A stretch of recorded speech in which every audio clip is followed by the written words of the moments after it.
At first I thought it's a nice way of putting together the idea that you love this vast force of nature, and at the same time you feel tied to it, you're almost addicted to it. So not being a native speaker, I thought it's a good way of putting two terms together.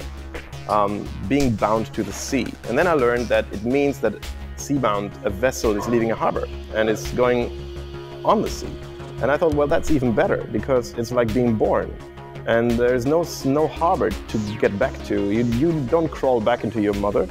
So the only thing you can try is avoid drowning or going under. Destination unknown, that's what I liked. Pain unlike pleasure.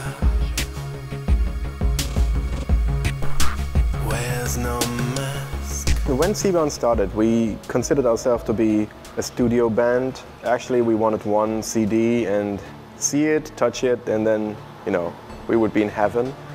But things progressed and we started doing live shows. And it took a while until we felt comfortable doing them because an electronic act can only do so much.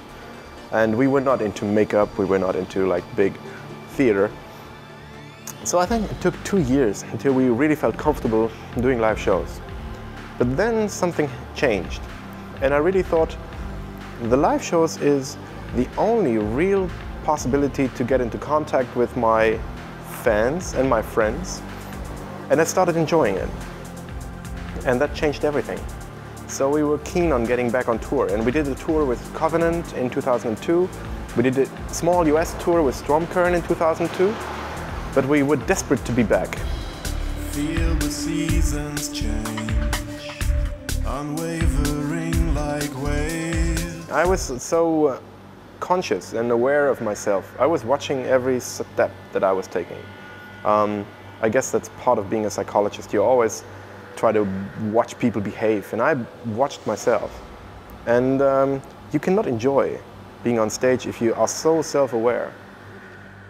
And I wanted to see the people, I wanted to see the reactions, I wanted to read their faces, see their emotions, right?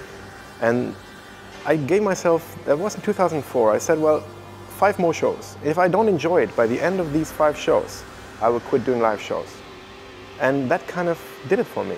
It was like a switch. And yeah, ever since, I'm so looking forward to see people come forward. The vocals on the first album and on the second, so No Sleep Demon and Beyond Flatline, was rather restricted. I tried to, hold back. It feeds the kind of icy, distanced notion in Seabound. But then I started this other project with Mario, Edge of Dawn, and he kind of pushed me to trying new things, shouting, for example, or letting my emotions out more than I've ever done in Seabound, and that was quite an experience.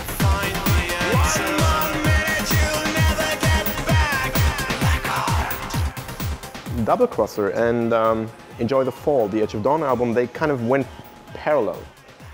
And after I had done some recordings for Enjoy the Fall, I felt very comfortable to do, for example, Breathe, a Seabound song that has all the notions of layers and distance, and it starts mellow and then it turns into a riot, and then it dies down again. And the shouting in Breathe is still something I don't understand. How did I do it? But it wouldn't have been possible like 2 years ago.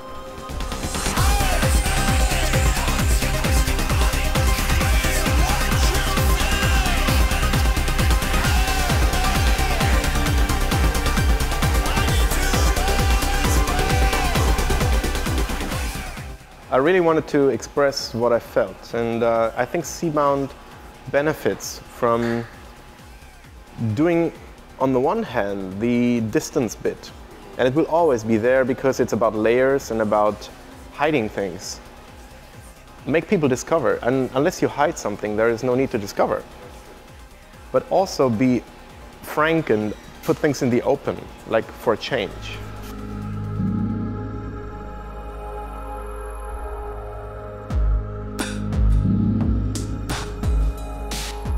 I discovered Front 242 in the 80s, and they came from Belgium. And Belgium is a good example for me.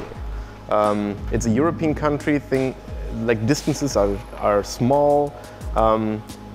There is dirty industry. I mean, industrial really means industry in a way.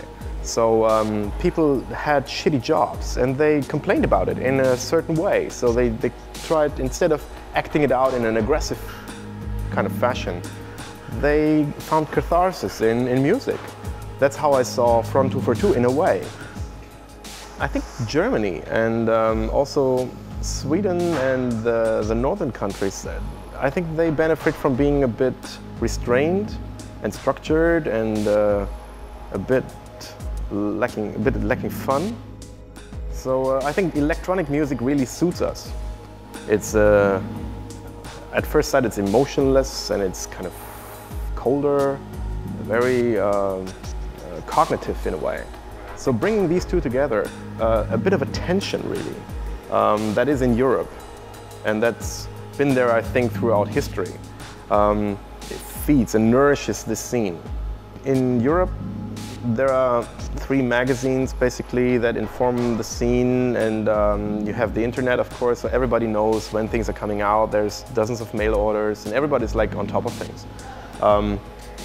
There's not so much area to cover too, so it seems that people realize there's a new album, then there is a peak of interest, magazines, interviews, everything, and then it kind of drops like steeply.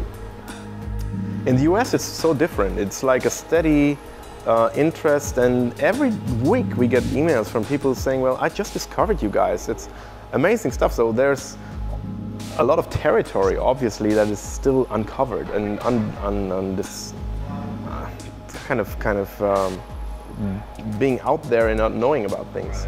And I like that. So it's word of mouth, it's club play, it's radio stations, and it's people like you who kind of inform people. So people will come across a certain new band and think, well, it sounds interesting, and we'll try and find out. In Germany, everybody knows. I do think that downloading is a way of getting known. That means being downloaded, but I think it hurts much more than it helps. Because every once in a while, and I do it myself, I would download, and if I like it, I'd buy it. I have a collection of more than 10,000 CDs. But 10 out of 100 will do that. And 90 will just keep the free MP3. And the whole, I mean, I was brought up in a time when CDs were invented. I just loved the idea of having a product that would stay the same quality and have a decent packaging. And I just love the product. And I think the next generations, they just consider it so differently. And it's music, and it can be downloaded, and it's like hot air. It's gone.